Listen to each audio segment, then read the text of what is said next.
I'm your host, Prince Electrodime, and today I am here with go-go dancer, entertainer, and Instagram model Christian Michael, who can be seen every Friday at Avita. And this week will be with Monet Exchange and Rebecca Black, and can be seen at Rocco's Mail Review Show next Saturday. How you doing today, sexy? I'm doing well. How are you doing? I'm good. I'm good. So, where are you originally from? So I'm from what's known as the Inland Empire. Most people who I come across who aren't from California, they have no idea what that is. But it's pretty much, I like to say, like 20 minutes from Disneyland, right on the border of Orange County and Riverside County. So, also known as Corona, Crown Town, just kind of gotten a weird reputation after COVID happened. So everybody's like Yeah. that. They kind of got a little scared when I would tell them about that for a second. But I think we're far enough into the pandemic or out of the pandemic that doesn't really come up as much anymore in conversation when I tell people that. Work. I mean, so wow, you gotta be like very rare. They'll be like uh from California person who lives in LA, because I know like a lot of people are from like different places that end up moving to LA. Yeah, most people I work with are from another state, and then they end up moving to like LA, and they live in LA, and I'm like, how did you get here? Where did you like think to start looking for housing or where like do you know someone? And I'm just like, even like going up to LA, it's so different from where I live. Like where I live is very Right. much like suburbs, and it's just kind of like I don't know. It's very slower paced compared to how LA is and West Hollywood especially.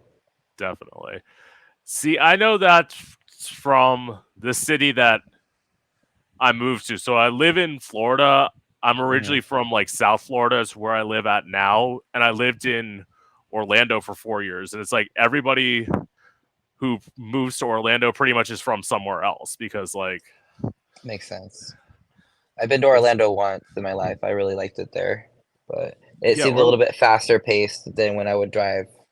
I went down to I think Miami and stopped a couple places on the way there. It was a lot different from those two Orlando or, cities. Orlando and Miami are very different. Like I say Orlando, like especially like downtown, is very like condensed, whereas like Miami is very spread out. Hmm. So like I will say I don't know much about like the nightlife in Miami, because I was when I started like performing. Obviously, I started performing in Orlando, so like I wasn't really like performing at places in Miami when I lived here. I like Stick to I where you live or where yeah, you're it's where I comfortable with. was. Yeah, and I was also one of the only people who. There's some people who started performing at 18. I did not start performing until I was 21. So like, Right. Yeah, that's it's hard to get out there when you're under 21 because it's so hard to find a venue that'll let you be in their event right. space, especially because of the laws. But yeah, no, that's kind of how I feel about like San Diego. I'll go out to San Diego and I'll work down there. So I'm kind of like an hour from everywhere where I work. I work in Palm Springs, which is like the low desert, and then Yeah. San Diego's like at the end of the coast, and then in the state, and then LA's north. So I drive an hour any which way I go to work. But when I go to San Diego, I just go there for work, and I never really been out there to like explore, or have fun, or do things out there. So when I go down there, I kind of feel like kind of probably how you might feel about Miami, but except you Yeah. don't work down there much. I don't work No. down in San Diego much either, but when I do, I just go down there for work and come back. Right. So, what was it? Oh, what were you like growing up as a kid? Growing up, a ball of energy, um, eccentric, bubbly until I went to middle school, and then everything kind of just got really dim. But I found my light again in high school, but I kind of just kept to myself, and I knew the things I liked, and I knew people wouldn't like them about me, so I just kind of closed myself off to a lot of people and just kind of kept to myself. And then I always like growing up, I remember being 12 and seeing Drag Race on TV, and I was like, what is that? And I was like very like kind of kind of like confused, but I was also um like very enticed, and I was like, what is like that looks like crazy, but like I've never been exposed to anything like that or like even seen anything relatively close or something like that. Like it kind of just reminded me of like when you go to like a theme park or like especially specifically Disneyland was really close to me growing up and I went there a lot. Right. So it kind of reminded me of like seeing like the princesses or like characters that walk around and they're all like glamorous and nice outfit. Like it just um kind of like blew my mind a little bit, and I remember just watching it, and it was like season 5, and I just kind of like kept that on the back of my mind. But as I like went through high school, I started watching that show more, and Right. it kind of is like my biggest inspiration for everything, just because um, it's just like my favorite art form. But I don't really partake in it. I haven't ever gone out or performed in drag or anything, and it kind of was like what kept me sane, I would say, almost because I just was like, these people don't give a like they don't care what people think about them. They go out and they do their art and they do what makes them happy. And that's how I always want to be. And I kind of just kept like religiously watching the show and lived in my own little world throughout high school until I turned 18 and I started like going to drag shows and it just kind of was like uh it felt like warm and like that there was a community out there that would like welcome me with open arms. Because I really don't get along with my family and I'm not close to them, but I live with them. So I always kind of just struggled with like feeling like an outsider or like a loner in the world.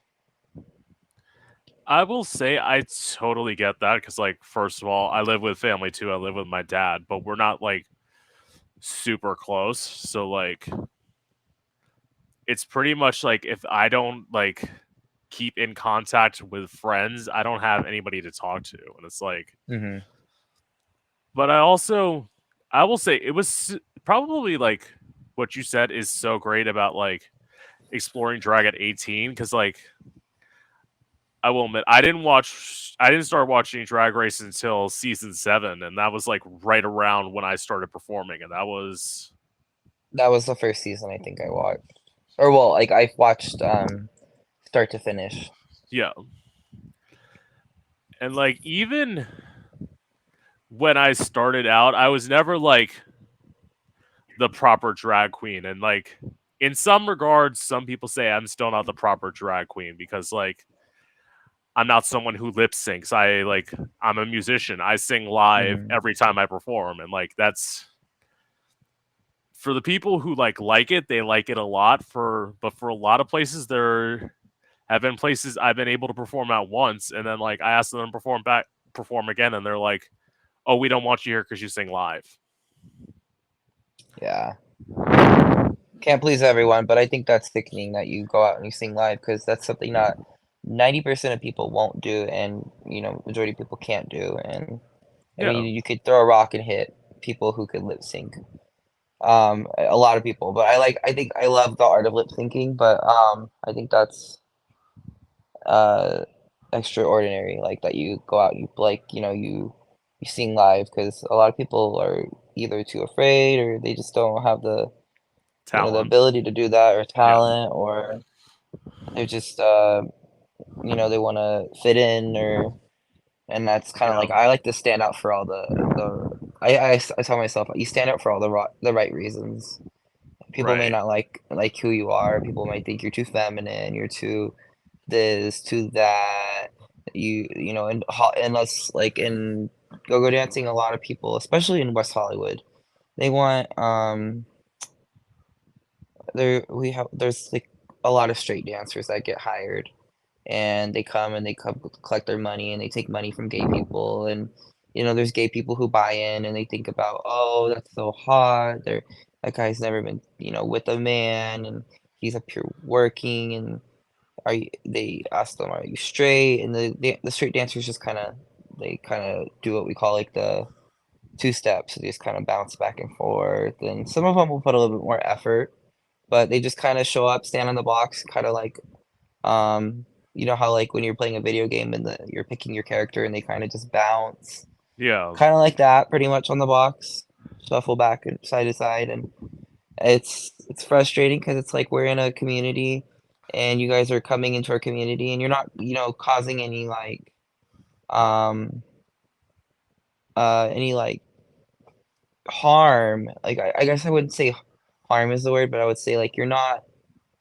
contributing badly, but you're not uplifting us or contributing in a positive way either. You're just coming and taking money and, this is it's just frustrating because 'cause there'll be a lot of places where they'll be like, I mean, I've worked almost every single bar in LA. There's 2 bars left that I haven't worked at, and one of them is because I can't get on the roster because it's been closed for a while. But, Um. it opens up periodically. But Yeah. another one is just because 'cause I've been working at Avita and, this bar isn't, you know probably particularly like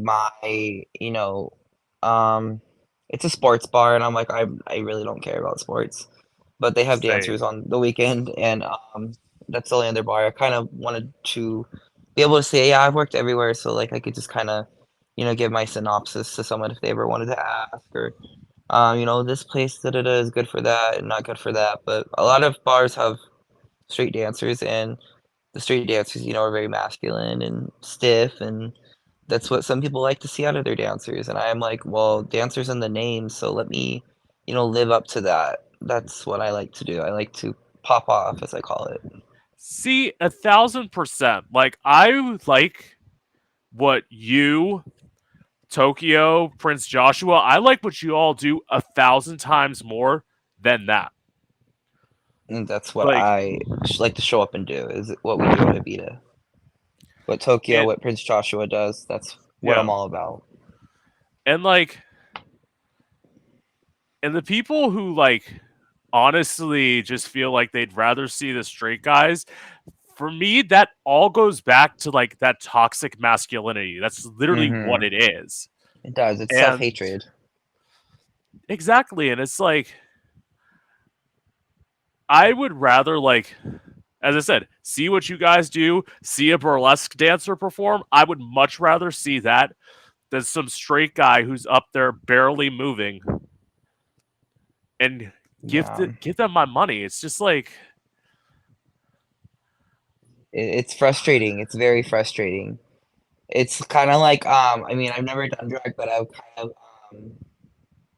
well, no, I can't really compare it to that. I was gonna say, I know that a common thing with, like, drag queens and drag shows is people who have power, like hosting power, they'll book all their friends before they'll book, like, people who've been working hard and stuff and, like, trying to earn a spot or get a oh, spot every once in a while. They'll book all their best friends so they can hang out at work and, work together and, oh, um, I you know I I absolutely know that. The last competition I competed in, I was competing in like a spot in like Pride and my area, Mhm. and I was competing against somebody who did sing live, but they were 1,000 times less talented than I was. And they said, "Oh, you only lost by 2 points." I'm thinking, "Bitch, I should have won by 4." I'm listening to this person. I'm Literally. listening to this person sing. Like, they're not good, and it's like, it's because, granted, did I do a popular song?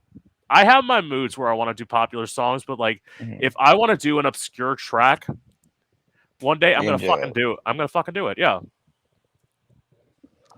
Yeah, I like being able to express my creativity and do whatever the hell I want, and, that's why I like modeling underwear because I just like to, style things. I like, dressing up. I ever since I started, like, dancing, I've been wearing a lot of more, like, active wear, but that's usually not how I like to dress normally, but it's very comfortable, and I'm usually sore, and I like to, like, I have a whole closet full of, like, clothes assorted organized from like, the colors of the rainbow and like overalls and pants, and I like to dress up and look nice and button ups and all kinds of shit, and it's just not feasible because the weather has been really cold, but also it's just not comfortable. And so I try to like, go the extra mile when I'm dancing, and I'll try to color match and color block or accessorize and get stuff made, added to things, socks, find things Yeah, that'll, kind of take it up a little bit. I'm not wearing much, but I'm trying to make it look cohesive for what I am wearing. which work. It's almost like this is just one thing before I go to my next question. It's just something that you pointed out where it's like you're talking about like a photo, like photos you had, and you were talking about how like your ex boyfriend used to make you look like AI compared to like He would, natural. yeah.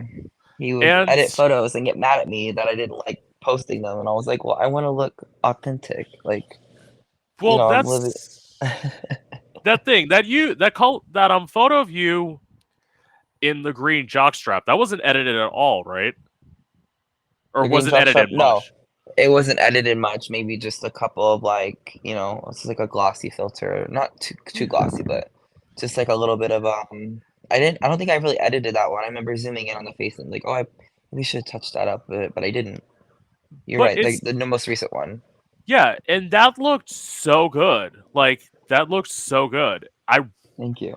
really, you're welcome. I really liked that, and it's like I I actually like looked at that photo that you said looked AI, and like I like the photo of you more natural more. Like I do too. I'm like, I want to look like, you see me in my photos. I want to look the same in person. right. The only That's how I thing, feel. yeah, and in terms of editing, I don't do a ton on myself either.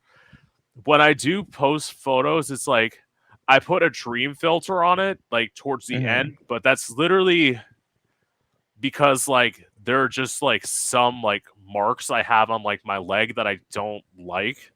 Hmm. It's like it's just one way, but I don't do a ton of editing. I like change my face shape a little bit and like I cinch my waist a little bit just because I don't want to wear a waist cincher. I'd rather be comfortable in drag. Like, Right. I get that. I mean, I've definitely dressed up in drag before, and I remember I would go out before the pandemic. I worked at Target, and I it was like I worked at Target, and I would go and I would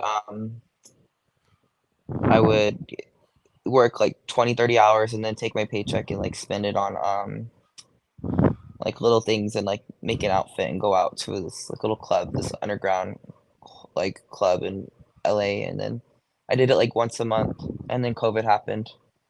And that was not fun. It was well, it was fun, but it was like it was not comfortable. So I definitely can relate to like, having the pinching of a yeah, corset, or like, just being uncomfortable, or drag or go-going is not comfortable usually. Usually I'm like, especially for me, like, most people don't do like a lot of the crazy shit I do. Like I'll jump off stuff and I'll, you know, I just kind of try to live up to a stunt queen name, or or branding, and uh, I'll get back pain, but as the more I've done it, the more muscle I've gotten, and the more it like kind of absorbs yeah, the blow if I do a jump split or something crazy. But yeah, no, sometimes I'll wear like I'll do a lot of jump splits, and I'll land on my heel, and it'll feel like it's bruised, and it is bruised. But I'll wear like Doc Martens when I go to Avita because I know I'm gonna pop off those nights. So my Doc Martens will, with platforms, they take a little bit yeah, of absorption in, but there's some places where like I know where what I'll be doing, what my capabilities will be at that certain club, so I'll wear different shoes accordingly. Like last night I worked at a place called Stash in West Hollywood, and they just have like this big circular table. I can't really do much as far as like jumping up and down into tricks and stuff, but I'll do like inverted handstands and back bends and high kicks and just like weird little shit like that. And well, not weird little shit, but just crazy little tricks and just little stuff to I and get called an Energizer Bunny a lot. yeah, and you go full out. It's almost why. And I saw you were in Prince Joshua's video about this, like about Hmm. like putting drinks on the go-go stand. Like if you're going full out, like you're talking about, that obviously makes sense that you shouldn't like put shit on somebody's stage. It's almost It's so like, disrespectful. yeah, it's the fact that like that had to be said. It's like, in fact, when Phoenix mentioned it to me, like that he was talking about like Prince Joshua was going off about it. I'm like, it kind of makes sense. Like, It's a lot. The people were spilling stuff on Friday at Avita in the VIP. I was like, you guys have a whole VIP deck, like a whole private area, and you're spilling stuff on the stage that's behind you, and people will do it.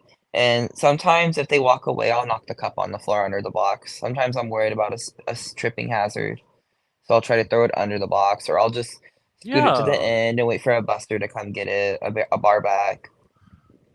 But it's a hazard, and it makes it hard for me to, you know, do my little thing. Like, if I want to do a jump split, your drink's probably gonna go on the floor.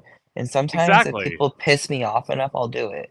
If I'm like, honestly, I don't give a shit if I spill your drink. It's not my fucking fault. It's not a coaster. Yeah, Sorry, I don't and mean to it, cuss. no, no, no. Um, It's fine. I fucking swear all okay. the time. Like Okay. literally. Got it. I was like Yeah, trying to filter myself earlier. I was trying to cuss because usually I cuss when I my normal lingo. not a problem. So, what was it like for you when you came out? When I came out at 12, and I remember just like my it was sheltered from like gay, queer things. I remember I'd hear bits and pieces. I'd hear my dad watching a comedy special, and like the comedian would be making fun of it, but I never knew what it was.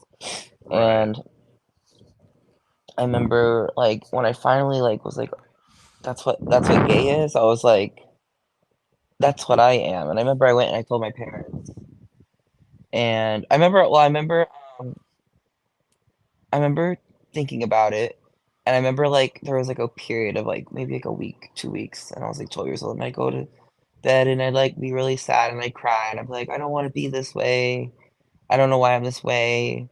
I would, like, pray, and I'd be like, "Please, like, I don't wanna be like this." And I'm, like, not a very religious person anymore. I never really was. I remember my dad would take me to church, and I'd cry. I'm like, "Why are they telling me these things? These are horrible." Like, they'd be like, "And he's gonna come and, like, give you a new life." I'm like, "We're just fine right here." But Right. but, uh, I remember just, like, being really sad for, like, a period of time, and then, I remember I told my parents, and they're like, "Yeah, you can't make that decision yet," and they used those exact words, and they were not happy about it, and they were telling me, like, "People at school are telling you that you're that, so that's what you think that," and then I was like, "No, like, that's not how I feel. I know how I Right. feel, and this is just how it feels." I never was attracted to boys until I, like, was 12, but Yeah. I was always friends with girls growing up in elementary school because they were just nicer, Of course. and we were, like, into the same things. I was like, "I wanna go watch the Hannah Montana movie. Are you down to go watch the Hannah Montana movie?" Because I don't know what the boys are doing, but it sounds like they're playing, like, video games and shit that I don't wanna do. Exactly. So I'm not very religious either anymore. You'll find out why because I'm going to tell you when I came out. So I will say, in some ways, I was fortunate because I only had to come out to one parent Mhm, because I came out 4 months after my mom died. So like it was just my dad and my sister I had to come out to. So that was like a little bit easier. But mhm. I came out to a youth minister. Oh, Yep, that's the correct cool. reaction because Ooh. when I did, I told him about this like performance idea I had with like a knife and how I'd like practiced it. Like I would pretend like dramatics stabbing myself, like not actually doing any harm. But Mhm. But, when I like, the told, motions and yeah, yeah. But when I told him that, he left the room. He came back in about 10 minutes later and said, "You have one of two options. You're either I'm calling the cops or you're coming with me." and I don't know why. Now knowing better, I should have let him call the cops. I went with him instead. So I went to Mhm. get a psych eval. I passed it. Mhm. He made it seem like I was lying on the psych eval, and as a result, I got locked in a mental institution for 64 hours. Shit. Yeah, I've had a couple of those. My mom, when I was like a child, she after I came out, she kind of was like, something wrong with you, like you should go to the hospital. And I remember I was like, well, maybe she's right. And I went and I was expecting it to be like, a hospital when like you have like a physical illness. And I was like, oh, how disappointing. And I yeah, just signed myself up to be here. It's horrible. yeah. But It's honestly, and like going through that, that like it sucks because like every freedom, you're literally signing away your freedom. Like, yep, you sign away everything.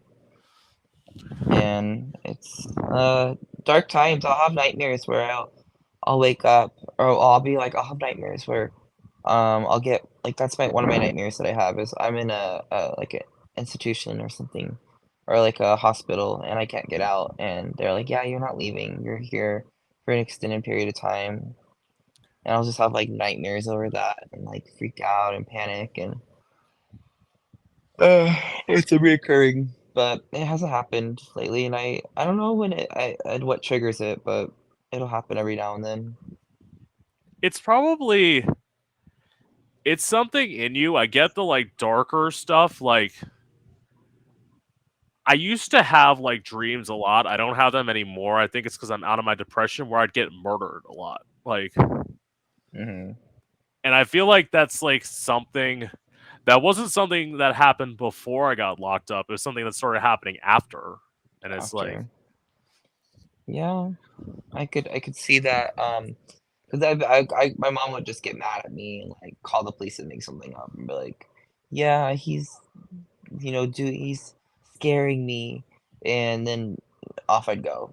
I had no I'm, like, 13 and, like, she did that up to, like, age 15, and then it just sucked. I right. remember once she sent me off to, like, a 5150, and she went through my backpack and found notes between me and a guy that we were, like, just passing notes, and had to have a conversation with her when I got back, and, it's just so ugh, on to better things in life now. I don't have to worry Right. about that anymore, but yeah, definitely traumatized.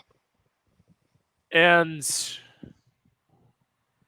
in some ways it's weird to like say this, but like in some ways it probably made us a little bit stronger than like I think so. the average person. Like there's nothing that like you could throw at me now that like I will say it took me a while, like fuck it. I'll wait. We're gonna discuss later what I'm gonna talk was gonna talk about now. Okay. So when did you first realize that you wanted to do go-go dancing?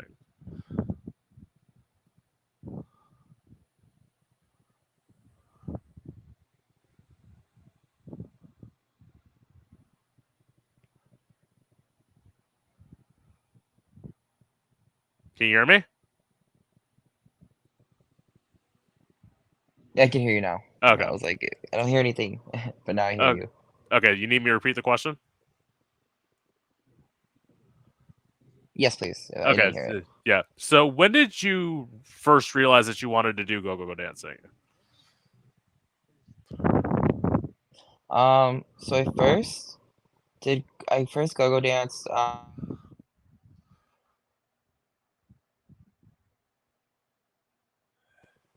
so there was a competition at my local bar, uh, and they had like a go-go competition, and it was like anyone can join, and I was like 19, I think, and I got second place, and it was like crowd vote, but I went out and I took off all my clothes and I just had a jock strap on, and the jock strap I had was like the crotch was like net so you could see everything. And I kind of was just like really proud of myself because I was like, I didn't think I would do that. Or I was like really like blown away with like, I was really outside of my comfort zone and I didn't win, but then I was like, you know, let me, let me, just keep this in the back of my mind. And I think when I was 21, I was almost 22, I was really like depressed and I was like drinking a lot and smoking a lot and working retail jobs that were going nowhere and like throwing my life into them and like getting nowhere. And I got a new job at Lush Cosmetics and I was working at Hollister at the time too. So I was working both of them. And in January, I got kept at Lush and I was like, well, I'll leave Hollister. But I DM'd the owner of the nightclub that I used to go to, and I was like, "Are you ever hiring new dancers? I would love to try out. It's just something I would like to try." And he was like, "Send me pictures of you to this email." And compared to now and then, it's a complete, like, not even night and day difference. Like I feel like it's been like seasonal difference. Like looking outside in the fall and then looking outside in Yeah. like the spring. But and I started there and he gave me like one Friday. He gave me like every other Friday and every other Saturday. So one week I come on Friday and then the next week it'd be their Saturday and then and then Yeah. he started giving me more dates. But I remember I went up there and I was so nervous and I was just really small and like I just had so much fun.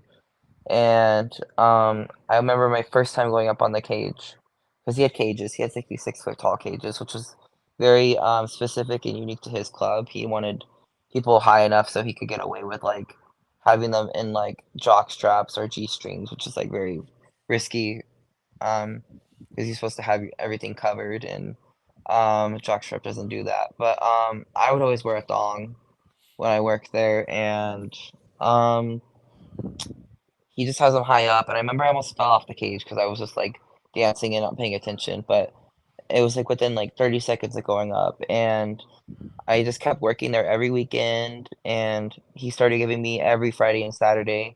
So I'd be working at Lush, and then I'd be leaving Lush and going and working until 3 AM, so I'd work from, like, 12 PM to, like, 3 AM every Friday and Saturday, and, um, it got to the point where, I would get to perform in front of people and like make my own Magic Mike numbers, and I had full creative freedom, and I fell in love with it. And I remember my first time performing, it went decent. I kind of just did what I knew it was in my capabilities, and then the second time I was like, well, let me kind of try to do a concept, and I tried to go really hyper masculine, and I like that's not who I am, and I felt so Yeah. embarrassed, and I feel like I messed it up, and I kinda, like, started to hone the craft, so I would, like, prepare, I'd buy things and make numbers, like, kinda, like, very similar to drag, but it's just, sex appeal and doing it as a boy, Right.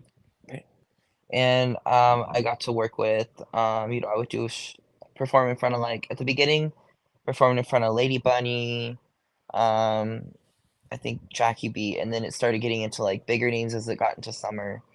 Detox, who else? I remember I performed in front of Detox, Tatiana from season 2, Word. and I loved it because I loved meeting them, they were people I watched growing up, and prior Yeah. to, like, the pandemic, I would go out and, like, try to meet, I would go to, like, my local hamburger Mary's and, Morgan McMichael's host a lot at that bar that my local hamburger Mary's, and Yeah. I would just go see her shows, and I had fun and started, like, going to other local shows, and, but it just felt like on another level to, like, be able to, like, kinda perform for people I look up to, Right. and I got a lot better at it, but got to a point where, come June I started there in February of 2022. In June, I went for a promotion at my retail job and ended up with me getting fired. So I took a risk and I think I'm going off track, but I took a risk and I was like, let me try dancing full time. And I started doing tip spots at like this Latin club and maybe like 30 minutes from my house, and Yeah, started working in West Hollywood in July of last year, and now here I am. work. So, well, I mean, I had a question about the first time you performed, so I'll just tell you my experience. So, actually, I always say I have a different experience than most people because, like, I started performing at like straight bars at like open mic nights. So, like, Hmm. very different because, like, my view was I was afraid to perform for gay people. Even though it's like I'm gay, I Gay just people are was judgmental. exactly. So it's like, but I would also do original music. So, like, that's why. But I would be like completely left field of like what everybody did. Everybody was doing like acoustic, like singer songwriter tracks, whereas like I was doing electronic music. That's just because that's Hmm. what I write. And it's like I had a few good words. Musicians liked me. Musicians liked the fact that I was different. But I feel like that's how musicians are. They like things that are like off the like beaten path. But Hmm. like some of the patrons of the bar liked it. Some people didn't. The owners didn't mind. The owners only mind when I swore in the microphones. Where Mm. I'd like, I remember False. I screened the word I screened motherfucker in a microphone a week before, and then a week later I got told not to do that. And Hmm. I'm like, I'm like, it's not in my set this week. Please repeat myself. That's not what I do. Because even to this day, I'm very much the person like when I do perform, I like rotating sets constantly. Hmm. I do too. I don't want to do the same thing last week that I did this week. And that's how I feel about like when I did my strip show. I would do something different every Saturday night, and I had so much fun doing it. And I don't want to bring out the same stuff, every single show. I want to keep it, uh, I want to keep it fresh, and I want to challenge myself and um, grow. And I have a hard time doing Right. that now because I don't really have an outlet to express my creative performance art. And I left that club that I worked at. That I started in February 2022, March this year, Yeah. and it's just kind of out of the way from everything. Yeah. And it's not close to LA, and they do get big names there, but the people who go there, they're not a tipping crowd, and they're just they usually don't show up until like after my show's over anyways, and um it's just it is what it is. I work out in LA now, and I do Rocco's, but for right now, for the time being, I'm where they want me to master my I call it my cow number. Um Yeah. and I come out as a cowboy. And I did that at the club in Pomona, but I had a few differences. Like at Pomona, I would pour a gallon of milk on my ass while I twerked on stage and stuff like that. I got to do that in front of Anitra, got to do that number in front of Olivia Lux, and they both really liked it, and that made me feel really special because they were like, impressed with it, and I was like, oh wow, that's kind of cool that I kind of gagged them a little bit, Yeah. but I kind of wish I had more opportunities to do stuff like that. Like I had an idea for like a nurse, and then I had an idea for a chef, and or like a baker, and I kind of have I like to be campy with it, like to be over the top. Yeah. I remember at Christmas I did a Mean Girls number. And I came out in heels and a skirt, and I came out as a guy, but like just Yeah. like the stuff like that. I did a werewolf number at Halloween. I did a lot of Halloween numbers, but the werewolf one was my favorite by far. And I got really into it, contacts, makeup, and it just fills my feels like it's what I was put on earth to do, entertain. And Work. I love when I have full control over it, and that's what I had at that one club. But I don't have that anymore. But you know, maybe never say never. Maybe I'll have the opportunity to be a producer one day, or yeah, show producer, which is kind of like what I'm working towards. You know, obviously I'm dancing a lot, and I'm in Yeah. all the Southern California scenes, so Palm Springs, Los Angeles, San Diego. Those are probably the three biggest scenes in Southern California. The Orange County scene's really small, and I've worked out there, which is like where Disneyland is, and the beaches that most people go to, at least from Right. where I'm from. But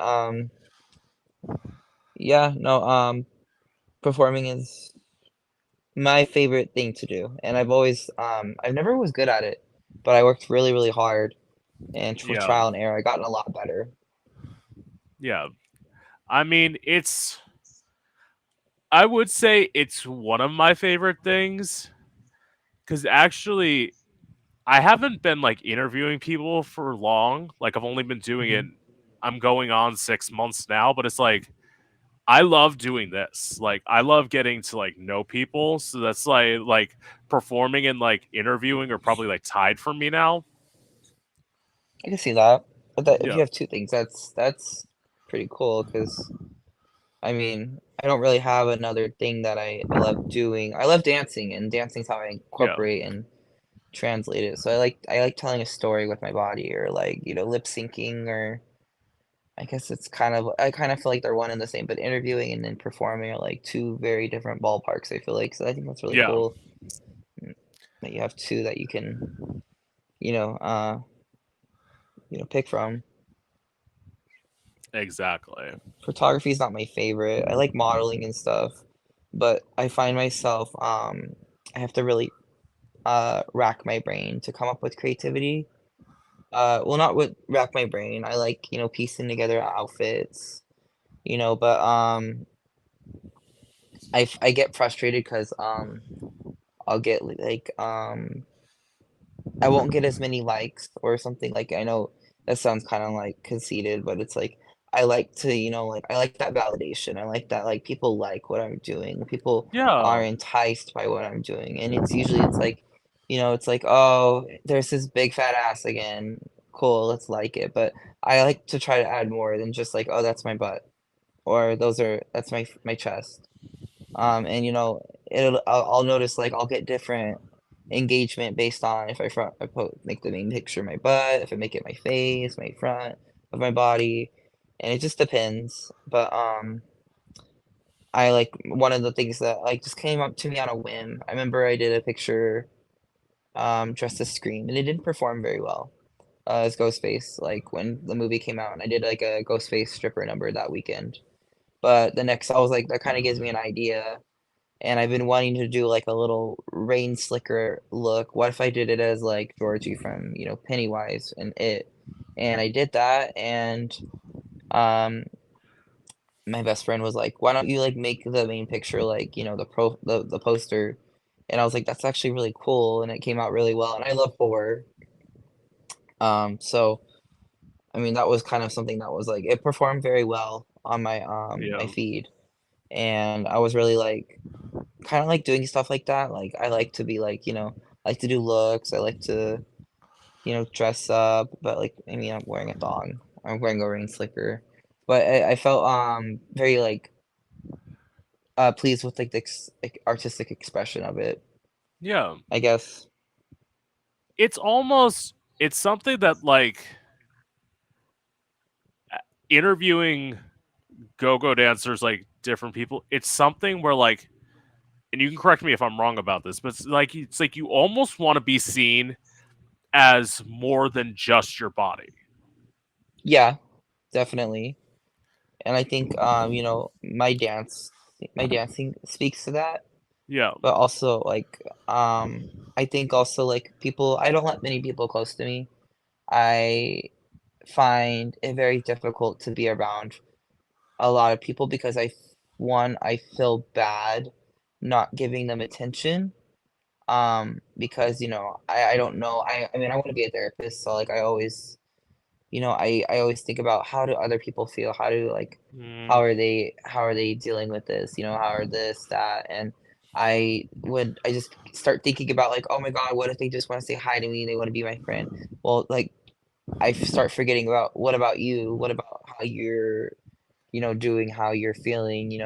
Can you handle being their friend? Can you handle talking to them? Can you handle and then some people they just kind of they drain me. They just drain my social battery, and my whole job is like I'm around people, I'm entertaining, I'm right. providing it, something hot for them to look at, something funny for them to look at, something cool for them to look at. And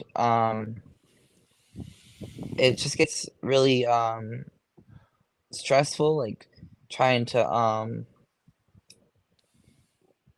I guess I have to pick and choose who I let close, and I have like 3 or 4 very close friends, 2 of them closer than the other, but um I mean, when I was with my ex, I, like, closed off my whole world to, like, everybody except him and my best friend, and, I mean, when we broke up, people were telling me, "Oh, yeah, you seemed, like, conceited or, like a bitch or, standoffish," and I'm like, "I'm sorry, I was just, like, focused on him," and also one thing that's really hard is, I'm, you know, often heavily, like, sexualized, which is my job, but Right. I'm not a very sexual person. I have to have like a very like I have to have an emotional connection with people for me to want to, you know, take them home or get with them. I have to I don't like people looking at me and be like, I just want to fuck him. And I'm like, I'm more than that. And like I know, especially in the gay community, a lot of people are into open relationships and polyamory and I'm like, Yeah. I have nothing against that, but it just doesn't do it for me. It just like I can't everybody to each your own, and I'm not like here to like judge anybody. If it makes you happy and it doesn't hurt anybody, you know, have at it. And that's how I feel about everything and everybody. And it's not my place to, tell people like what they should do with their lives. But for my life, I want to, have someone special or close and, like a best friend pretty much. But Word. have a hard time, I get a lot of, offers. I get a lot of random nudes, a lot of random videos, a lot of random, inquiries. Oh, can you hit me up? Can we hang out? Can we this? Can we that? And it just takes the energy out of me. And I'm like, a lot of people just keep doing it. And I'm like, it makes me think, I'm like, do they think that they just, I don't know. It's just like, I feel bad, but, I don't have the mental capacity to entertain it, and it doesn't do anything for me. What I will say is you're getting to the point of a lot of why I wanted to start interviewing different people, including go-go dancers. I simply wanted to just show people that there's, well, A, with some people, there's something going on up here, and B, it's like they're more than just what you see. Like, Mhm. they're like there's so Human. much more to people. Yeah, they're more human. It's not like the sex objects. And I feel like through interviewing people, like a lot of the people like I used to sexualize, like once I started getting to know them, I can't anymore because it's like I know Aw, them. that's how I feel. That's how I feel about people. If a lot of like gay people, and it's to the culture. It's being gay was illegal, and it's still. Oh shit! Sorry, the stupid That's all right. one of the in San Diego. I keep getting shift notifications, and they just been Yeah, dropping the whole time I've been on the call. I accidentally clicked it. you're Um, good. so people being gay was illegal, and it's still like heavily frowned upon by a lot of people for no reason other than to be ignorant and hateful. Yeah, But uh, people would gather in like large parties and hook up because it was dangerous going out on your own. And it's kind of right. turned the culture into like that's the expectation, especially out in LA, out in California. People are into open relationships. People are into that, and it's really kind of the normal. And it it's kind of like it's interesting. It's just like how, you know, having to live your life in fear and like secrecy has kind of shaped our community.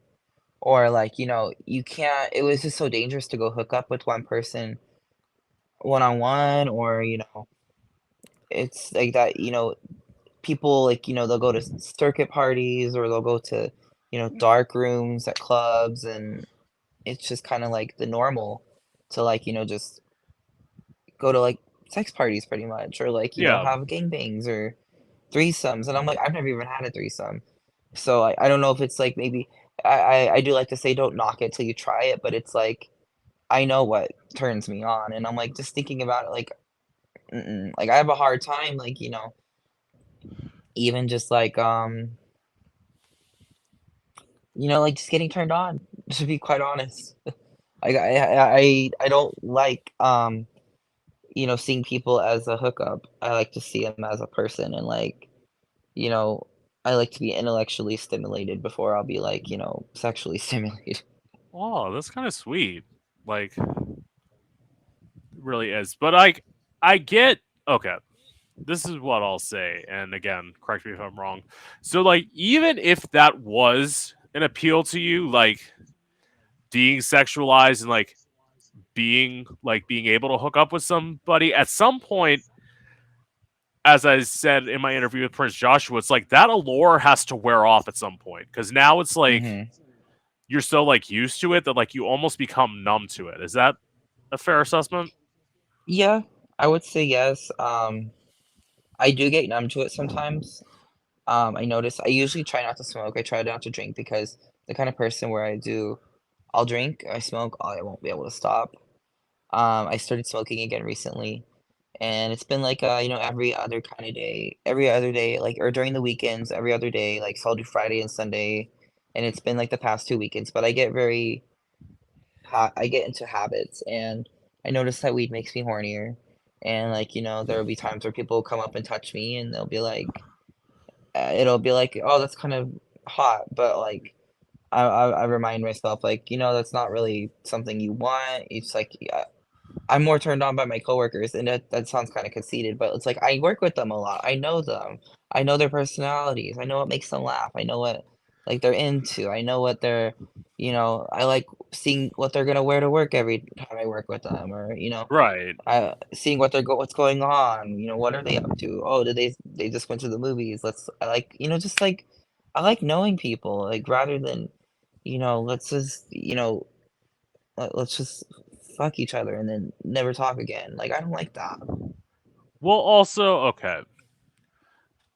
I will say this. I'm only saying this because I saw it. Like, you being a bottom, me being a bottom, I understand. It's like you want someone who knows how to work you. Like, Yeah, and also I would say like I'm 85% bottom.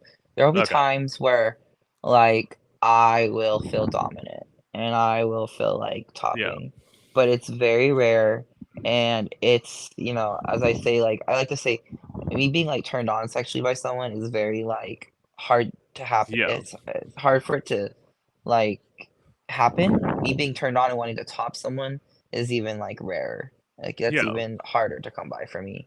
But like, I mean, with my ex, he's pretty much a bottom too, and it felt like an idiot. But like, I did top him, and I usually was the one getting topped. But um, you know, I do top. That's all I'll yeah. say. And I find a Okay, lot. I get frustrated because like, I feel like people also like to like classify like bottoms as like feminine, and like yeah, it's feminine to bottom, but like there's some masculine ass men who will just only take it.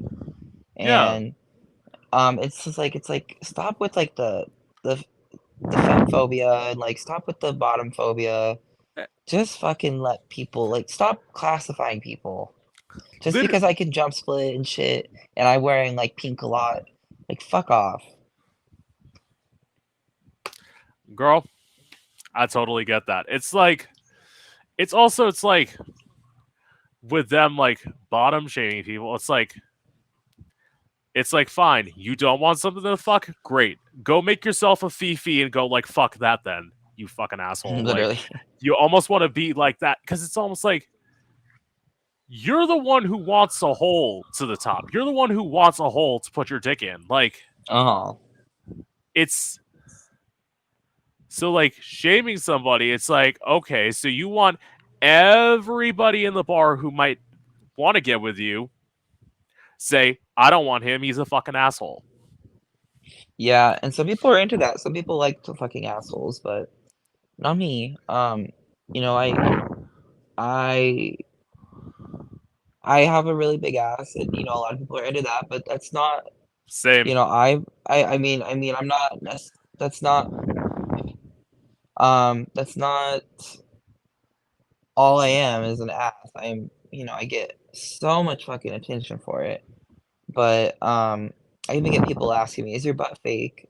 I'm like, you know what? If I could, I wish I could afford for a fake butt, but I don't need one, and I work very hard. I do a lot of work on my butt, and I don't know. It's just ideally, I like how I look, and that's kind of like what I look for in other people is like someone who puts a lot of you know, just effort into themselves and not just like at the gym, but like you know, they keep their mental health clean. They keep their life put together. You know, you could tell a lot about people about how they live. You know, my ex, he lived on a mattress on the floor in his mom's house, but because he wanted to, not because he couldn't afford or like he couldn't, Yeah, all right. you know, and like I just kind of, he was never someone I should have been with. And I convinced myself like, oh, he's the only one. He's the only person you could be with. And I was like, and then I like retrospect now looking back, I'm like, oh my God, look at all the red flags that you just overlooked. I had that moment right after I broke up with an ex that I had for a year. So that was like Mhm. that was intense because like that ex came out as trans and literally they like came out to me in like a letter. They didn't even like tell me they were leaving my apartment. We were living together and like they just moved their shit out when I was at work one day and like left their key and a note in the door basically like saying everything. Mhm. And it's like I went from that to this white nerdy guy. I will say this. I don't date white guys typically. Mhm. As I said, having a fat ass, I tend to attract more of black and Latino guys. So it's like, but it's like I went with this guy, and it's like it's one of those things where it's like I knew the moment I started dating him, I shouldn't have been dating him because his voice irritated me from like the second we started dating, and I'm like, but you feel so vulnerable, like Yeah, you do. You feel afraid. You feel like, you know, like it's just I don't know. I now I sit back and I ask myself if I'm, you know, anything. How do you feel in this moment? How do you feel? Do you feel like you're, you know, just reflect, self-reflect on the moment and see how you're feeling and um make sure that you're not jumping too quickly. 'Cause that's just like I mean, I'm not a depressed person anymore. I used to be very depressed, same. but I you know, I got really sad for a little bit after my ex broke up with me, but it was for the better, and I can see that now, and I couldn't see it before, but it took me a little bit to heal, and I did, and better off now. Pardon me, sorry. Yeah, right. So okay, I don't know why I write this question for every go-go dancer, but I'll just answer the question for you. Have you ever been inappropriately touched while go-go dancing? Yes. Right? Yes, but I mean, it's the job. It's in the job Yeah. description. So, have you ever had a tip stolen off of your body? Off my body, no, but I have had tips go missing in my backpack at one of the clubs I worked at that I don't work at, the club I started at, twice. All my big bills went missing, so like fives, tens. I'm like, oh, so I started bringing a lock to work, and people would tell me that their 20s are going missing, and so I've never had that happen. But yeah, never like I mean I've heard stories of drag queens finding their shit go missing or not finding shit that they left in dressing rooms. Yeah. So but with go-go dancers, I felt like they're not very catty, or they're not very like I don't know, they're more mature than what I mean, I don't know if mature is the word, but there's less drama. There's not much drama. No one wants to show up and fight and stir shit and steal money. And like, if someone is stealing money, they probably really need it. But like, when we find you, we will expose you. See, that's the one thing I don't like about drag queens is like the cattiness. It's why in terms of like drag friends, I don't have many. Like I have my drag sister who like that's about it. hmm And like it's someone who like I know, but it's like I have like superficial friendships with like drag queens where it's like I say hi and like I'll hug you, introduce, but it's like I ain't trusting you with nothing. Like Yeah, it takes me I, like, even with just people, like anybody, drag queens, go-go dancers, just people in general. I need to meet you like 3 times on separate occasions, different places. And I need to see how you are in any environment. I need to see how you are when I'm at work. I need to see how you are one on one when I'm wearing clothes. yeah. I need to see, I need to, hang out with people who've been around you to get a good character judgment. Because I can usually tell, but it's like, um, I've learned that it's better to be safe than sorry in any situation. And, you might befriend a snake and not even know it until it's too late. See, that's why I'm very much the person who only trusts people who are and like why I do this podcast. I open up to people because I want people to open up to me and to prove that like I'm authentic. I'm real. I'm not like hmm gonna sugarcoat shit for you. Like if I'm gonna ask you a question about like depression and all that, I'm gonna go into my own. Like that's how you Right. should be. Yeah, I find it difficult when I come across someone who will refuse to open up, or usually I wouldn't if I even sense that I don't get close to someone. Yeah. Particularly my ex though, he would open up about stuff, but then I would try to like help him, like, elaborate on it. How do you feel that way? Why do you think that? And he would, no, I don't want to talk about it. And I'm like, okay. And I remember meeting him, feeling warm and fuzzy, then feeling like, "Oh my god, something's wrong with him." And then swallowing that and being like, "No, he's fine. I'll get with him. I'll be with him." And then hating him. And I was like, "Well, shit, there was red flags there, and you knew it, and you saw them, and you overlooked them, and you swallowed, like, that feeling and just mistake." Because it's weird. I don't know if you felt like this. I definitely like speaking of the second relationship, like I suffer with body insecurities. It's Mhm. something that like first of all I own up to it because it's like yes, being a bigger person in especially in queer culture where like everybody Mhm. wants you to like look like a twig and if you don't look like a twig, they're not into you. Yeah. Like for the most I part. used to So have really bad body dysmorphia personally, but I mean, speaking now, I I get really bad chest acne or back acne sometimes, and I will do things to like, treat it. But as far as like, body image and stuff, I don't really experience that anymore, but I definitely did experience it at one point. But even now, like people will be like I've had people like make gestures and like make fun of like my legs or something, but I get usually it's compliments, but like I just kind of like roll with it and I'm like, whatever. You're just saying that because you're jealous. Or like, it's just why I don't have time for people who have time to like negatively commentate about me. If they're mhm. not for me, they're against me. And that's what the block button and the delete button is for. I Exactly. because it's like, as I said, it was after the pandemic where I just started saying like, fuck it, if I want to wear like nothing more than like a t-shirt and like high heels, I'm gonna fucking do it. If I want to wear a bodysuit, I'm gonna do it. And if you don't like the way that I look, then go look somewhere else. Exactly. Close your eyes. Right. So I know you don't really like being sexualized. I'm just gonna ask this question anyway. Go ahead. Would you ever consider doing porn or OnlyFans?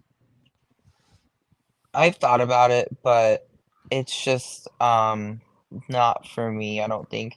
Because with when it comes to porn, you know that's your job. Yeah. And if you don't if I don't like taking dick, like unless I'm like, "Oh my God," like I have to like, come into like a dream fantasy world. Like I have to like romanticize it and be like, "Yes, he's, like, getting to fuck me and da da da da da," or, like, something like that. And, like, porn, like, I'm just gonna show up and lay there and take it and look like and then, like, if, like, OnlyFans, I'd consider it, but, like, with my job that I wanna be after I dance, if it's not a promoter, it'll Yeah. be, a therapist, and I'm going to school for it. So I'm like, I don't want to waste all that time and then get told, Word. well, yeah, we'd love to hire you, but you did OnlyFans back in da da da year, and we can't have that on our like, we can't hire you for that reason. I've been told people who do porn who I'm friends with, they tell me, yeah, I can't get certain jobs just now because I made the decision to, be in porn, or I did porn, so now certain places won't hire me, certain people won't give me opportunities, That's and it's just so not for me. right. It's so unfortunate though, because It really is. it's like especially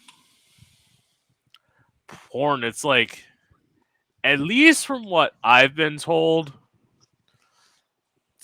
even in gay porn, like straight men get paid more than gay men, which to me I've almost heard seems that. it seems insane because it's like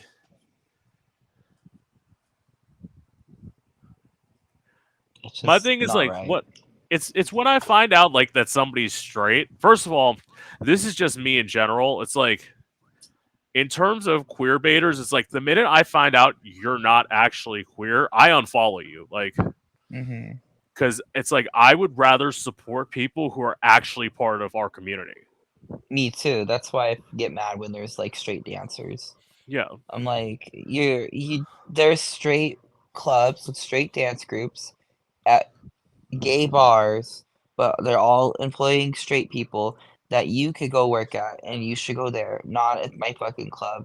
And there's people who book people and have rosters, and they book whoever because they get paid out anyways. It's at the end of the day, it's all about money. It's not about uplifting and keeping it, and it's like, why, okay, well, let's go ahead and include people who, if they probably never did this job, they'd probably make dirty looks at us on the street because they think we're gross. But they'll take our exactly. money. It's almost like to that point. It's almost like everyone's like you have to be inclusive to everybody, and my response is why? Like, I think you should be inclusive to everybody who's not the what's the word? Like, you know how like the majority. So like, yeah, you yeah, don't that have part to I get. you don't have to include like, you,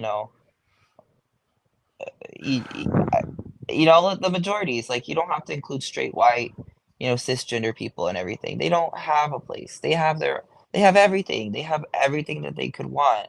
And they want to throw a fit because there's no straight night. There's no I'm like, every day's fucking straight day. Like, what the fuck? Exactly.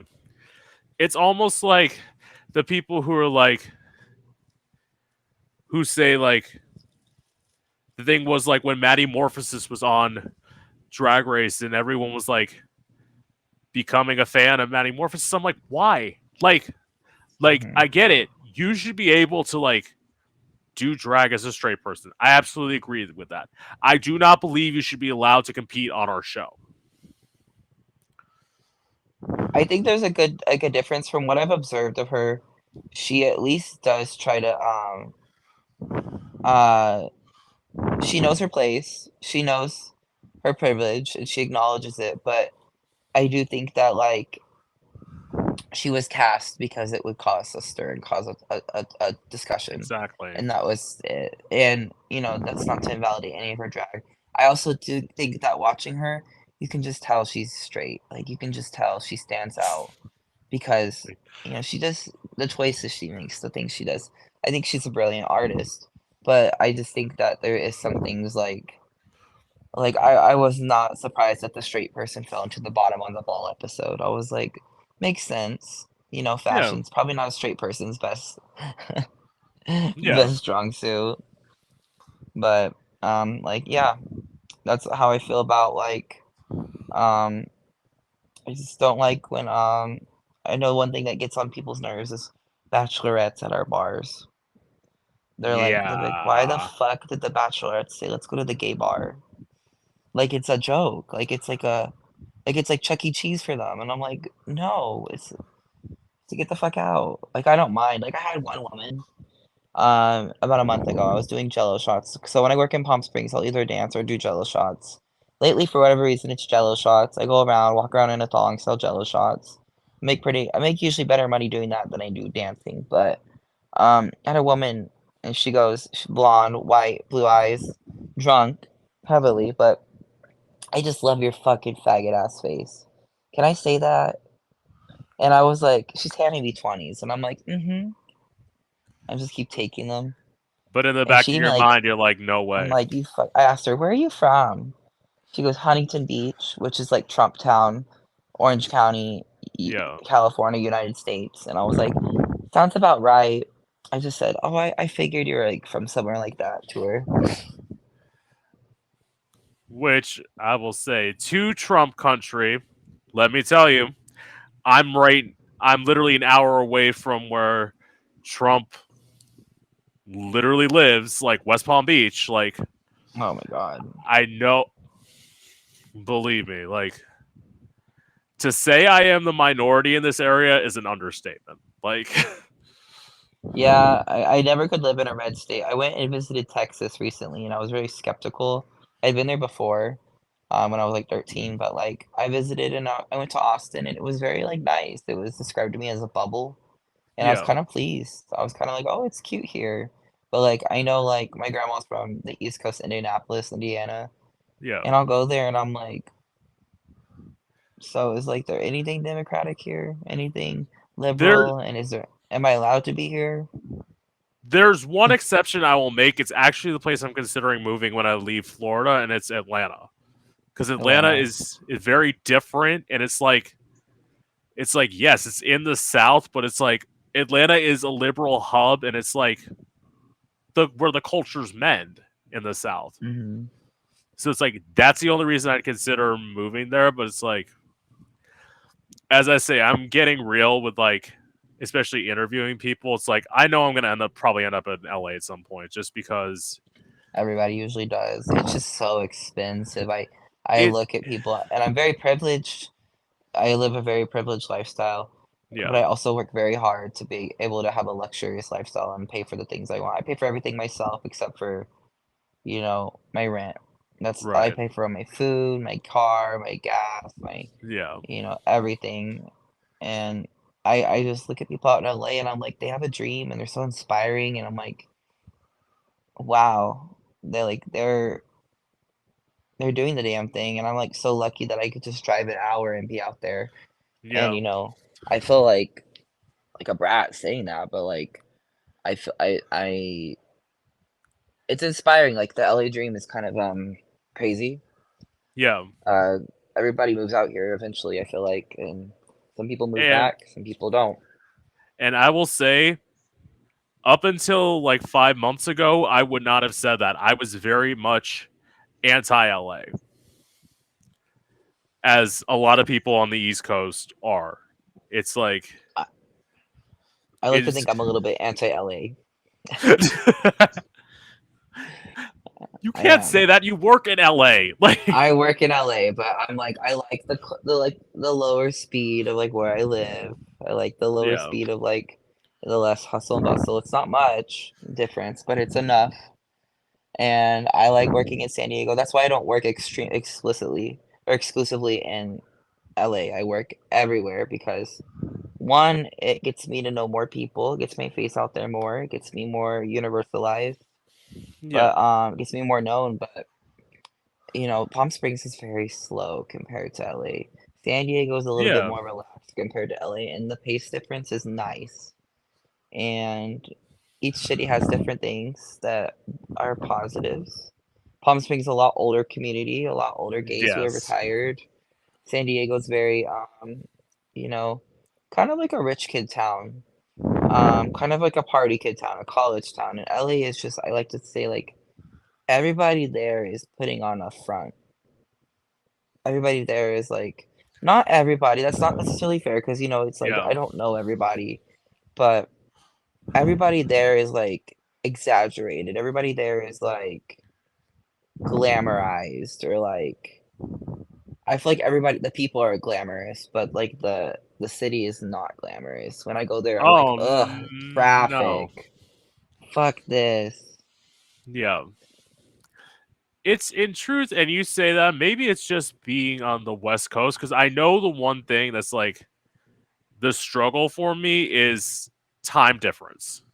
Hmm. And that's like when the majority of my guests are in LA and it's A because of who I follow and B for the most part y'all show up. Like that's probably my biggest thing because it's like whenever I try and book people outside of LA, it's like I have a 50-50 shot. There have been at least 4 different times where I've sat here all done up like this just to have the person Hmm. not show up for the interview.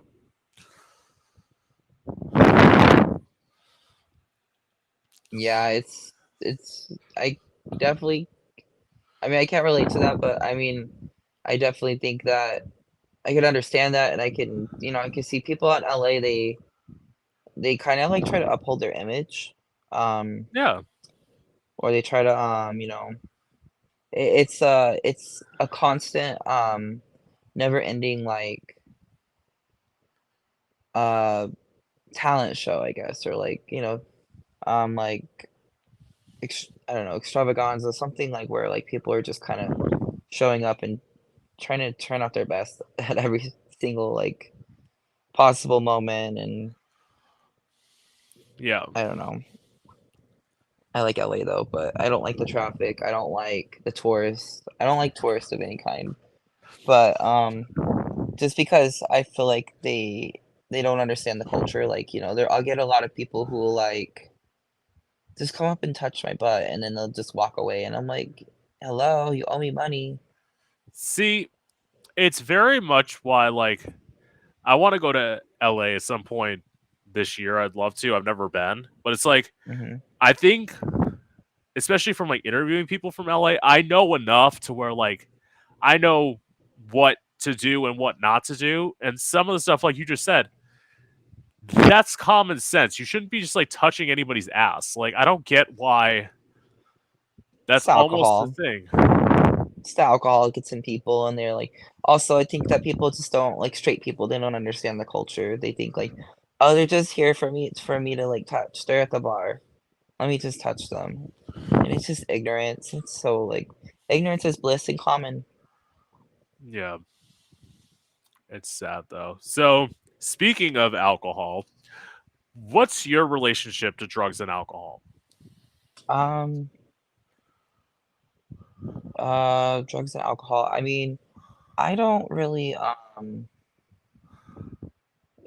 I don't drink. I haven't I'll have a Jello shot every now and then when I'm working if someone's like, "I won't buy it unless you take one with me." And even then, I'm like, usually like, "I'm not supposed to. If they see me, I'll get in trouble," which is not true.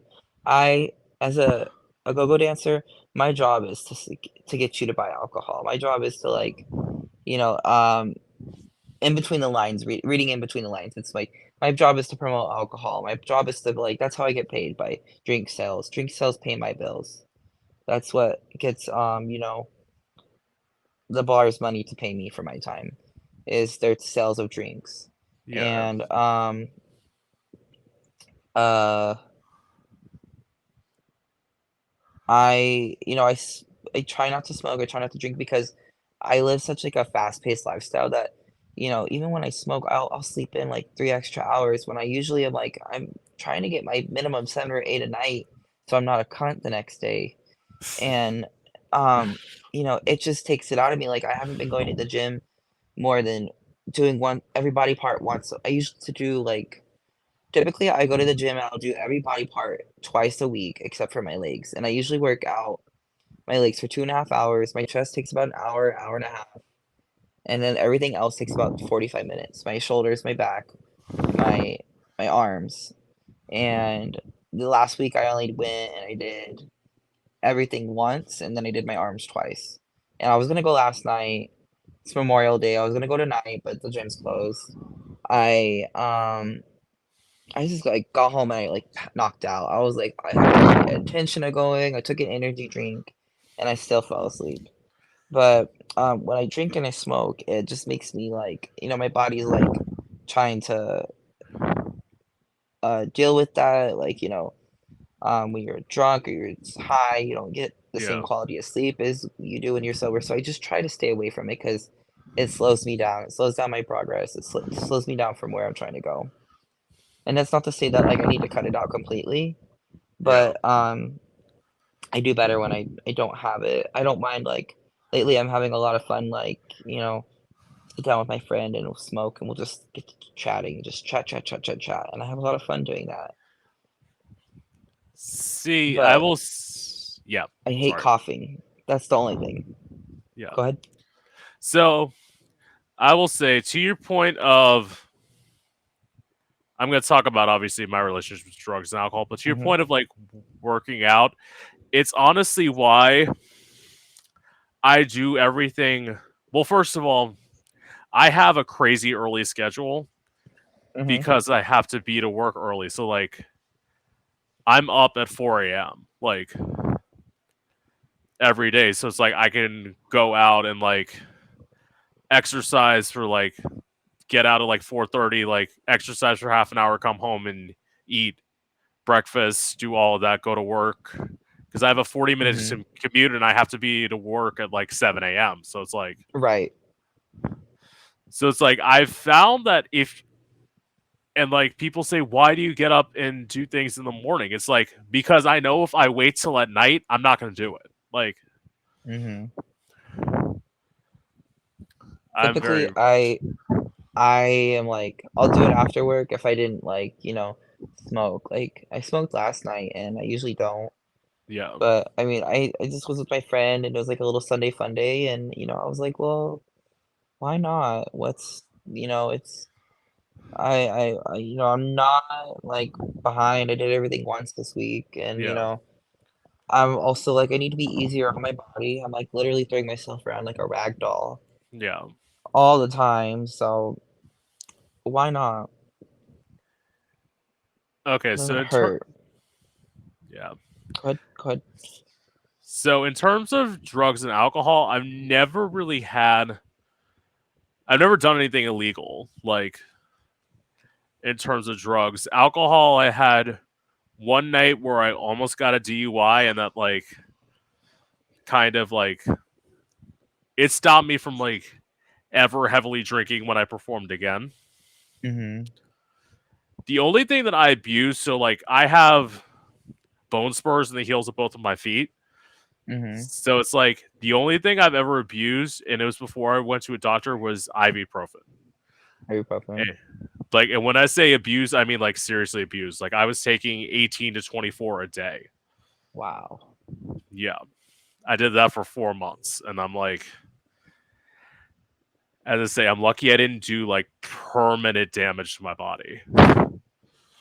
Yeah, that's scary. I kind of was like on a little ibuprofen thing for a little bit. Like I would take like maybe like 10 a day, but like Yeah, just cause like I do be hurting my body. I do get bruises on my feet and sometimes my wrist hurts. But I really try to stay away from addictive things because it just Right. gets really addictive and I keep doing it. And you know, I've been addicted to smoking, I've been addicted to drinking. I've done like acid, I've done mushrooms, but that's it. That's all I've ever done. And Yeah. I mean, I know a lot of people, they're all the time on something. And it's like no shame to them, but like it's like I know how I operate, I know what I do well with, and I know what I don't do well with. I'm also scared to do coke. I would never want to, you know, just do coke and then it end up being laced and then like, well shit, there goes everything. The only I've thought about doing coke. The only thing that like would motivate me to do it is the fact that it makes you lose weight. That's literally the only thing. One thing that scares me about it though is like I kind of feel like it makes people look like I don't know, like they're on coffee all the time, like they're drinking tons of coffee. Yeah. But I would say I wouldn't take anything. I would literally not take anything now because it's like you literally don't know what's laced with fentanyl and what is. Exactly. I remember I went to like EDC and I was like, these people are over here buying drugs and then testing it. And then what do they do if it's like laced and it comes out positive? Like it's, I don't know. It's just like scary. Like, is it worth it? Is it like worth the trip? I don't know. I remember I did mushrooms recently, like not this past Coachella, but the year before last year. Yeah. And I had a terrible experience. And I'm like, those are just mushrooms. Right. So anyway, so I'm coming into my last two questions. So, Okay. what are your thoughts on how the LGBTQ community is being treated today? It's really just disappointing. It's like, holy shit, like, do you have that much free time that you're just gonna go bash people you don't understand, you haven't taken? You just my thing is gay people exist, queer people exist, Right. we have feelings, and you may not understand it, but you're not trying to understand. And also, in addition to that, um, I feel like, you know, it's scary to be queer. I mean, given I'm white, I'm, Right. um, straight passing, I think. If people don't hear me talk or see me gesture, I think I'm straight passing in, like, clothes. And, I mean, Yeah.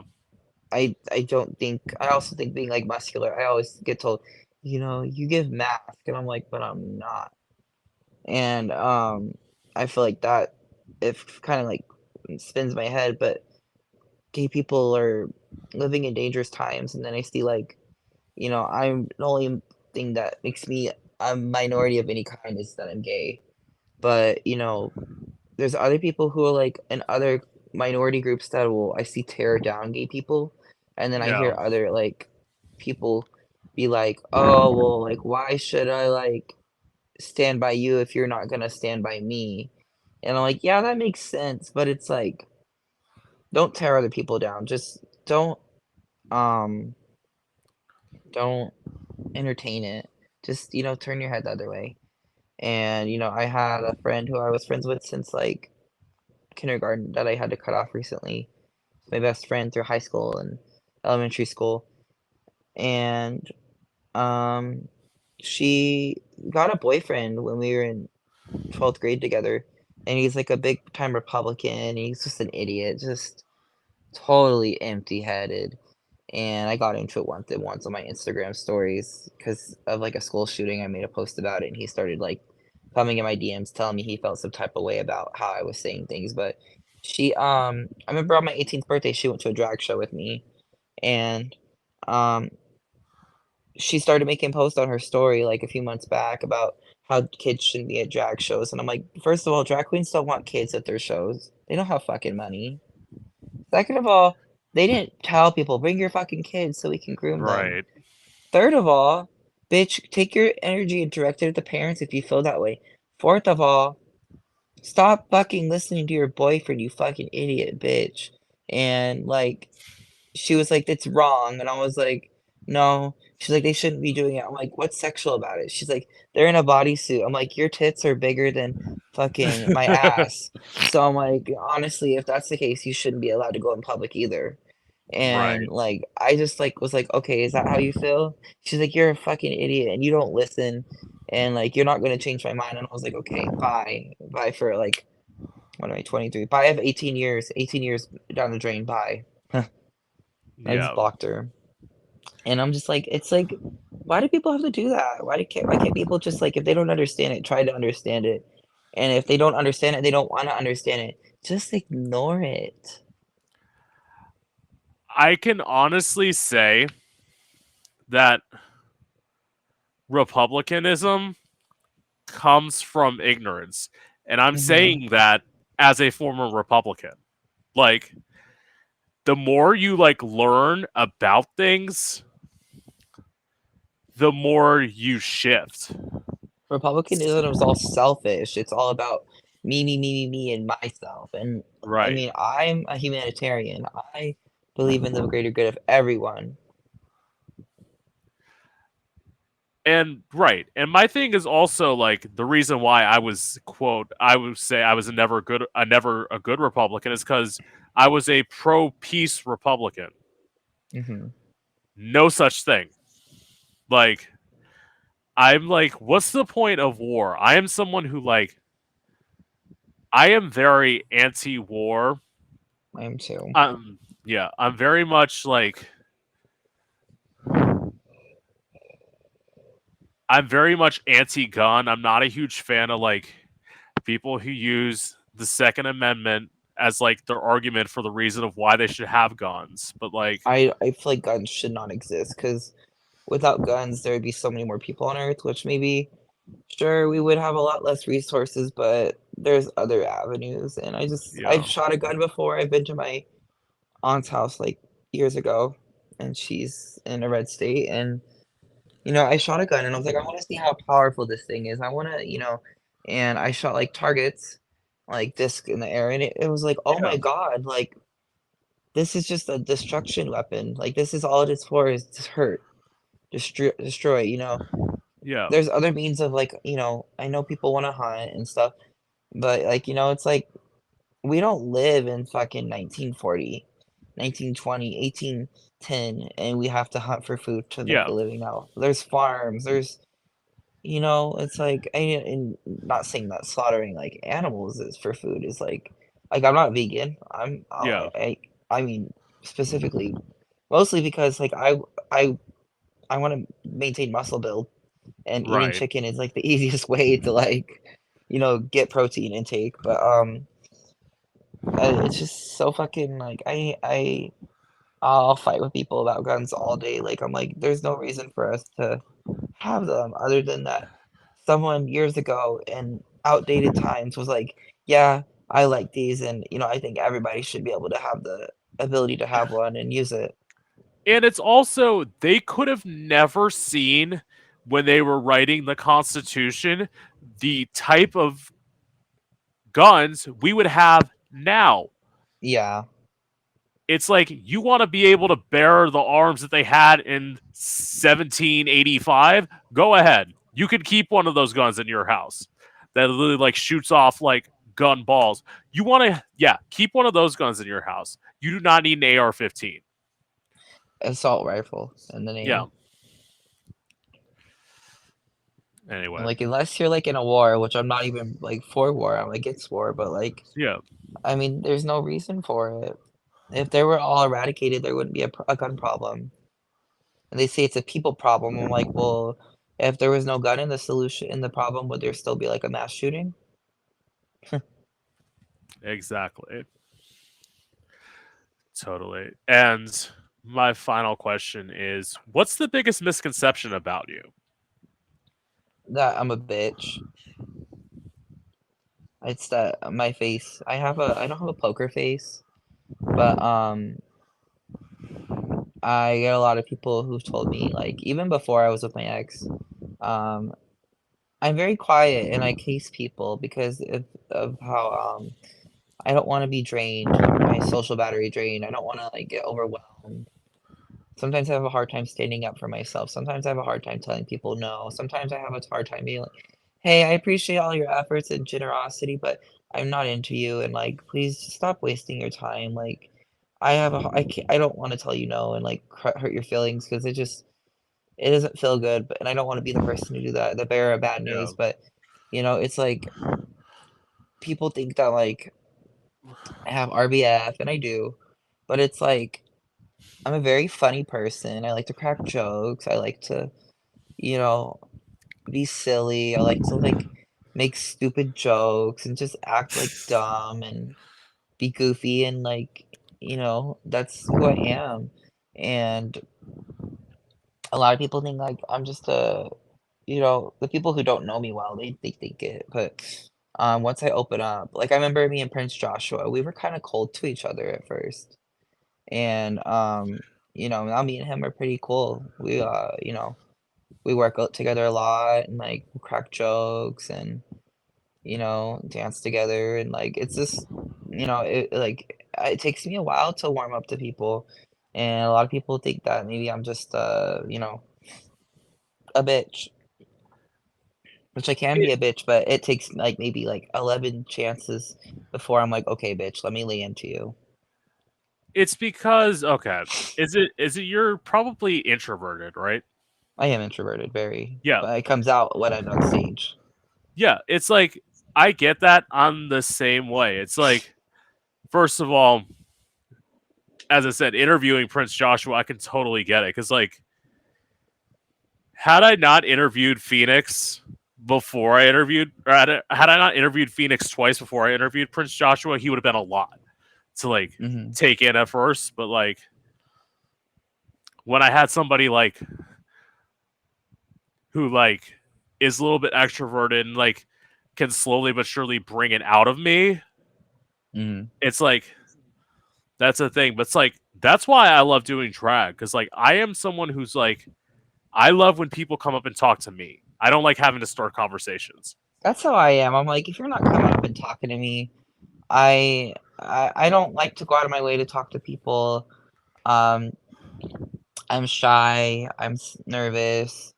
I mean, I can put on the confidence and exhibit it. I might overthink for a second, you might see me fumble or, you know you know you could see me thinking in my head for a second, but Yeah. when I, like, can snap out of that, pretty, pretty down to earth and pretty, uh, kind of person where I'll just start talking and, like, um, I don't really have a filter. I'm like, "Yeah, and then, my dog died when I was da da da da age," and, like, yeah, and I like to start trauma dumping on people or something, like but I have to, like, wanna tolerate it. I find people who are introverts, they're, Yeah. like, very bubbly when they're, like, in an entertainment aspect, and then people who are Of course. extroverts, they go and they work a job that's, like they work at a desk, or they work, something that doesn't require them to be so social. There's, like, a balance to everything. It's like I love extroverts. It's like to me in some ways like constantly having to be the life of the party like It's all the exhausting. time. Yeah. That would be very I'd be like, "Ah, can I just take a nap?" Like fuck. Like Yeah, and I'm very much like the mom person with my friends. I'm like, "Are you hungry? Like, what's going on? I brought this for you. Here's a water. Oh, did you want anything to drink? Are you hungry? You're not hungry? Okay, well, I got you food anyways. Here's aw. some weed. I don't smoke, but I got some for you today." And like that's how I am as a person. Like with my friends, I try to take care of people. I try to like, and I see things like on Instagram of like people who take care of people have probably wanted someone to take care of them, and it heals their soul. And I'm like, that probably does. Probably why I do it. Yeah. But I just like the people to be like, feel like someone's there for them because I am there for people. But Yeah. I often find myself getting like, ooh, I was, way more there for you than you are for me, and, like, that kinda hurts now, but I only have myself to blame. Yeah, I mean like I will say this like granted I like to say after like doing these interviews that I get to know people I'm like I feel like I have gotten to know you, and you do seem like very sweet. I try. I sometimes I get a little bit selfish, especially the people who are close to me, but it's because I like they know who I am and they know me. But 9 times out of 10, especially all my exes tell me I'm very selfless, very helping. And I don't like to make enemies of my exes. I'm friends with like 2 out of 3 of my exes, and I just try to like be a very giving person because um I don't know, it's just how I am. Try to be what I want other people to be in the world. Work. I love that. So I think I'll end it on that. Okay. It was definitely like great getting to know you. Likewise, feeling mutual. Thank you. And with that being said, this is Gay Out the City. I'm your host, Prince Electro Diamond, and I hope you've enjoyed. Thank you. You're welcome. Have a good one. Thanks.